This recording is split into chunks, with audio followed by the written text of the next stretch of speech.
আসসালামু আলাইকুম।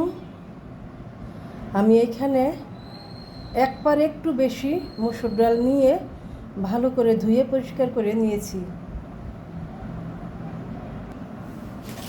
এখন আমি পুঁইশাক দিয়ে দিব।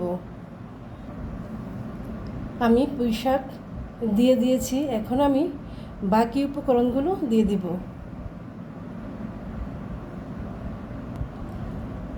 আমি এইখানে দিয়ে দিয়েছি পেঁয়াজ কুচি, রসুন কুচি, কাঁচামরিচের ফালি আর ছোট ছোট দুটি তেজপাতা আর পরিমাণ মতো আদা বাটা।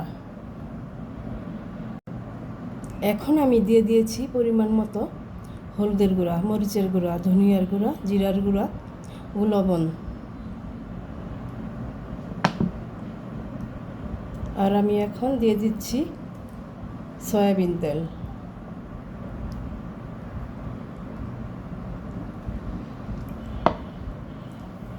এখন আমি এই সমস্ত উপকরণ একসাথে ভালো করে ম্যারিনেট করে নেব। এখন আমি পানি দিয়ে দেব।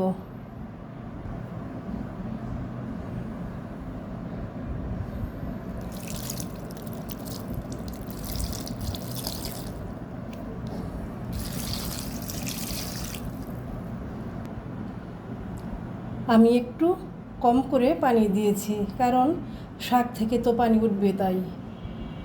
এখন আমি রান্না করব।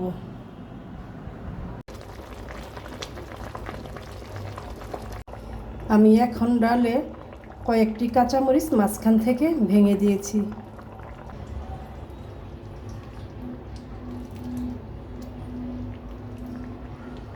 হয়ে গেল আমার সুস্বাদু করে পুঁইশাক দিয়ে মসুর ডাল রান্না। আপনারাও আমার মতো করে হাতে মেখে তারপর রান্না করে খেয়ে দেখবেন কতটা যে সুস্বাদু। তো আজকের মতো এই পর্যন্ত। আপনারা সবাই ভালো থাকেন। আল্লাহ হাফেজ।